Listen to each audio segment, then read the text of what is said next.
The Ravens are terrifying in football. And when they're comfortable, like they were against the Niners, they can absolutely just embarrass you.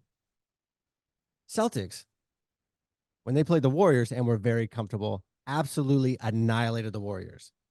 But when they play teams that play them tight or play them a little hard, or they get into a situation where the games mean a little bit more, they seem to tighten up and not be as good as they are when they're comfortable.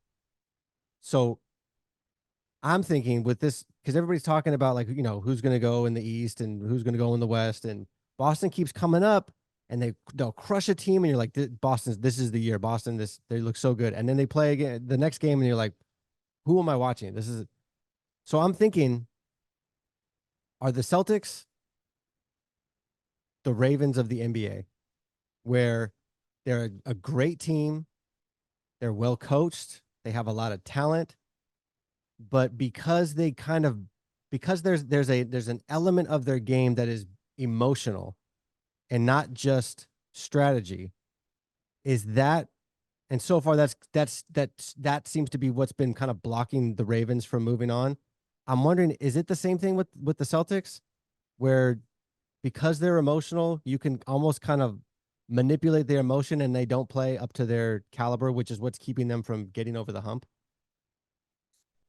Well, so the Celtics, as talented as they are, where it showed itself for the past two seasons has been in the playoffs in series, because I bet you very few people picked the Miami Heat to upset the Celtics in the Eastern Conference Finals. Very few. And yet the Heat have a style of toughness and they're well coached. You have to scratch your head to think about who the superstars are. When I say superstars, I'm talking all stars on the team. Sure, you've got Jimmy Butler. You've got who's their center, the guy who plays drawing a blank. But I guess my point is, and where I thought the Celtics, when they got Malcolm Brogdon a couple years ago to have a true point guard, that was going to get them over the hump. But where I think they get exposed, to your point, is in close games.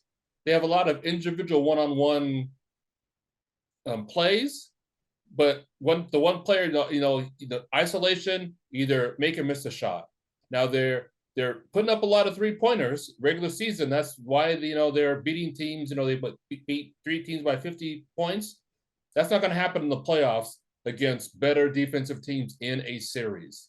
And so to answer your question, I think what we'll have to see when they get to the postseason is how they match up against certain teams in a series in the East. And if they get to the finals, they better hope that the Denver Nuggets aren't there, because I still cannot see, barring injury, I can't see anyone beating the Denver Nuggets in a series.